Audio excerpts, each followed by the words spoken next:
Every decade has its fair share of bad movies. There were terrible movies in the silent period, in the 1950s, in the 1960s, the 1970s, all the way to today. But the new millennium shoveled in probably some of the worst movies ever.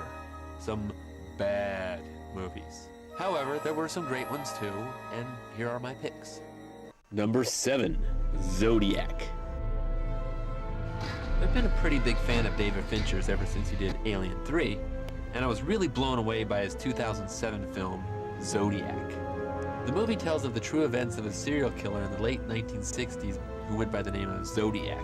What really sets this movie apart from other serial killer movies is the way it doesn't focus solely on the killer. After the first 45 minutes or so, the killer is gone. You don't see him anymore. It's more interested in the behind-the-scenes detective work that went on. And it's quite fascinating. The film is extremely creepy at times, and I became obsessed with the subject for quite a while after the movie. And I think it's probably David Fincher's best film so far. Number 6, Where the Wild Things Are. Where the Wild Things Are is the third feature film from director Spike Jonze.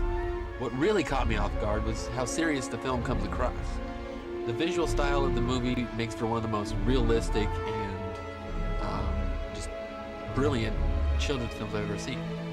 The music is really amazing in the movie as well. It has a very unusual soundtrack for this type of movie, and I was really impressed with it. The movie does an excellent job with dealing with childhood emotions.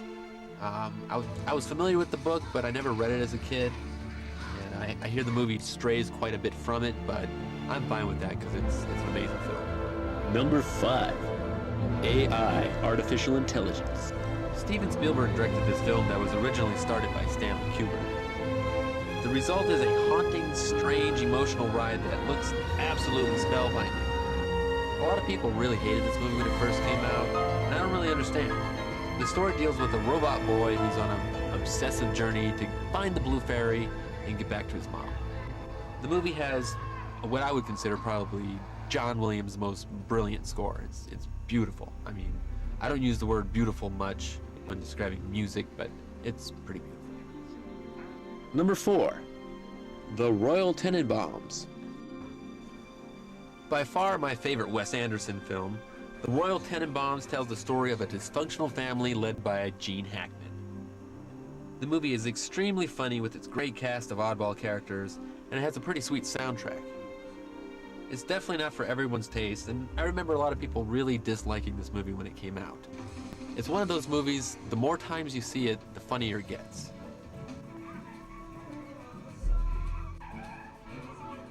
Number 3, The Lord of the Rings Trilogy.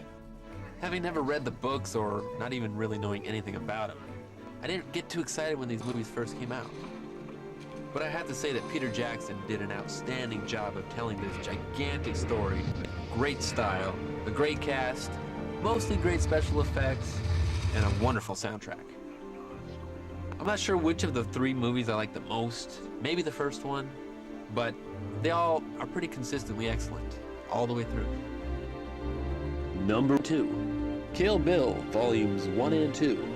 Quentin Tarantino's epic Kill Bill is one of the best things he's ever done. The film is broken up into 2 very different volumes. The first one is more action-focused, while the second one concentrates more on character and has some typically outstanding Tarantino dialogue. The film looks and sounds great. It has a massive amount of over-the-top violence, which I love. And someday they're supposed to make a director's cut of the movie that has additional footage. It hasn't happened yet, but I'd be very interested in checking it out. Number 1, There Will Be Blood. There Will Be Blood tells the story of Daniel Plainview, played brilliantly by Daniel Day-Lewis, and his obsessive quest for oil. A fabulous film by Paul Thomas Anderson, which has gorgeous cinematography and an unusual but astounding soundtrack by one of the guys from Radiohead. Watching Daniel Day-Lewis in this film is so captivating as he dominates every single scene. Paul Thomas Anderson has done several films now, all of them quite diverse, and this one happens to be his best. This is Filmmaniac Productions, and until the next Top 7, goodbye, and take care.